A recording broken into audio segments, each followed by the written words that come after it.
Hello అందరికి నమస్తే. Welcome back to అత్తమ్మ రుచులు. ఈ రోజు వీడియోలో మటన్ కీమా మునక్కాయ కర్రీ చూపించబోతున్నాను. ఇది చాలా సింపుల్ గా తయారు చేసుకోవచ్చు, చాలా టేస్టీగా కూడా ఉంటుందండి.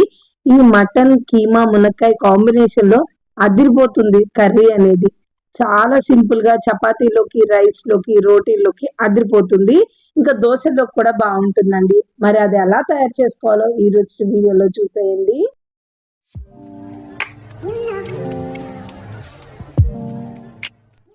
మటన్ కీమా మునక్కాయ కర్రీ తయారు చేసుకోవడానికి ముందుగా నేను ఒక కుక్కర్ తీసుకొని అందులోకి 2 టేబుల్ స్పూన్ల ఆయిల్ వేసుకున్నాను. ఆయిల్ హీట్ అవ్వగానే ఒక 2 పెద్ద ఉల్లిపాయల్ని సన్న ముక్కలుగా కట్ చేసుకున్నాను.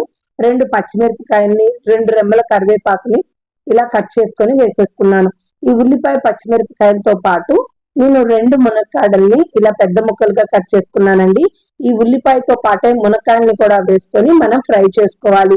ఈ ఉల్లిపాయతో పాటే మునక్కాయలు కూడా మగ్గిపోతూ ఉంటాయండి ఆయిల్లో. దీనిపైన మూత కోసం నేను లోపల రబ్బర్ ఏమీ పెట్టకుండా, అదే గ్యాస్ కట్ అంటారు కదా, అదేం పెట్టుకోకుండా బయటకు ఆవిరిపోకుండా విజిల్ పెట్టే ఇలా ఉడకబెట్టుకుంటున్నాను. ఒక్కసారి ఇలా మూత తీసి చూడగానే మనకి ఉల్లిపాయలు అయితే మగ్గిపోయినాయండి చక్కగా ఆయిల్లో. ఇలా బాగా కలిపేసుకొని ఇప్పుడు ఇందులోకి నేను 1/2 కేజీ మటన్ కీమా తీసుకున్నాను. కైమా కీమా ఏదైనా ఒకటే అంటారు. వీటిని శుభ్రంగా కడిగేసుకొని అయినా సరే మనం ఒక గిన్నెలోకి తీసుకున్నప్పుడు ఒకటేసారి ఇలా వంచేయకోకుండా ఉండాలి.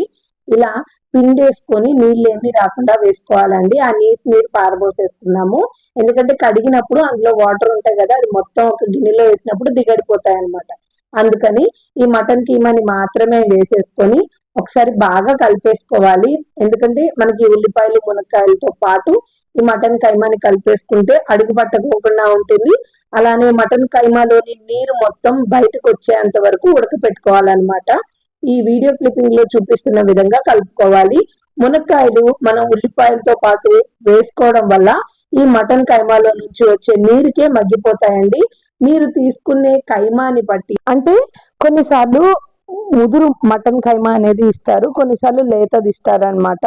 నేనైతే ఏది ఉందో తెలియదు కదా అండి మనకు ఉడికేంత వరకు, అందుకనేసి నేను ముందుగా వండుకోవడానికి కుక్కర్లోనే పెట్టాను అనమాట.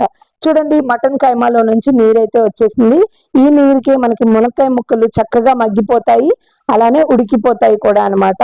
ఈ మటన్ కైమాలో వచ్చిన నీరు మొత్తం ఎగిరిపోయేంత వరకు మధ్య మధ్యలో కలుపుకుంటూ ఇలా డ్రై అయ్యేంత వరకు వేయించుకోవాలి. ఇలా నీరు ఎగిరిపోగానే ఇప్పుడు ఒక్కసారి బాగా కలిపేసుకుంటే నాకు మటన్ కైమా అయితే ఆల్మోస్ట్ ఉడికిపోయిందండి. ఇంకా నేను విజిల్ అయితే పెట్టను, జస్ట్ గ్యాస్ కట్ ఏం లేకోకుండా మూత కింద నేను కుక్కర్ మూత పెడుతున్నాను. మీరు అబ్జర్వ్ చేస్తుంటే ఇందులోకి నేను 1 టేబుల్ స్పూన్ అల్లం వెల్లుల్లి పేస్ట్ కూడా వేసేసుకొని పచ్చివాసన పోయేంత వరకు వేయించుకోవాలి. ఇక్కడ నుంచి మనం కలుపుతూ ఉండాలన్నమాట, ఎందుకంటే మనకి అల్లం వెల్లుల్లి పేస్ట్ అడుగు పట్టేస్తుంది. అల్లం వెల్లుల్లి పేస్ట్ కూడా ఇలా చక్కగా వేగిపోగానే రుచికి సరిపడా ఉప్పు, 1/2 టీ స్పూన్ పసుపు, రుచికి సరిపడా కారం వేసుకోవాలి. నేను ఇక్కడ 1 టేబుల్ స్పూన్ కారం వేసుకుంటున్నాను. నీసు కూరల్లో ఎప్పుడైనా సరే మీరు కారం కొంచెం ఎక్కువ వేసుకుంటే మనకి కూరలు నీసు వాసన రాకుండా ఉంటాయి. నాన్ వెజ్ కర్రీస్ చాలా రుచిగా ఉంటాయండి, అదొకటి గుర్తుపెట్టుకోండి. ఇప్పుడు ఈ ఉప్పు కారాలు మనకి కైమాలోకి బాగా కలిపేసుకొని ఒక 2-3 నిమిషాల పాటు మగ్గనివ్వాలి. ఇలా ఉప్పు కారాలు అన్ని చక్కగా మన కైమాకి పట్టేయగానే ఇందులోకి 1 గ్లాస్ వాటర్ వేసుకుంటున్నాను.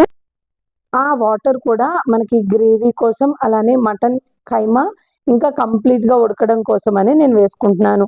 మటన్ కైమాలో ఉన్న వాటర్ తోనే ఇప్పటి వరకు మనం కైమాని ఉడికించుకున్నామండి. ఇప్పుడు 1 గ్లాస్ వాటర్ వేసుకొని కైమా మొత్తం కర్రీ దగ్గరకు అయ్యేంత వరకు ఇలా ఆయిల్ పైకి తేలేంత వరకు ఉంచుకోవాలి. ఇలా చక్కగా ఉడికిపోగానే ఇందులోకి 1/2 స్పూను ధనియాల పొడి, 1/2 స్పూను జీలకర్ర పొడి, 1/2 స్పూను గరం మసాలా వేసేసుకొని ఒక గుప్పెడు కొత్తిమీర తరుగు కూడా వేసేసుకొని ఒక్కసారి కలిపేసుకొని మీకు కావాల్సిన కన్సిస్టెన్సీ గ్రేవీ వచ్చిన తర్వాత మటన్ కైమా మునక్కాయ కర్రీని ఆఫ్ చేసేసుకోవచ్చండి. చూసారు కదా ఎంత సింపుల్ గా మటన్ కీమా మునక్కాయ కర్రీని తయారు చేశాను. మరి ఇంకేంటండి లేటు, మీరు ఇప్పుడే ట్రై చేసి టేస్ట్ ఎలా వచ్చిందో నాకు కామెంట్ చేయండి. అలానే నా ఈ వీడియోని లైక్ చేసి మీ ఫ్రెండ్స్ అండ్ ఫ్యామిలీ మెంబర్స్కి షేర్ చేయడం, నా ఛానల్ని సబ్స్క్రైబ్ చేసుకొని పక్కనే ఉన్న గంట సింబల్ని నొక్కడం మర్చిపోకండి. అలా చేయడం వల్ల నేను ఏ వీడియో చేసినా మీకు నోటిఫికేషన్ ద్వారా అందుతాయి. Thank you for watching.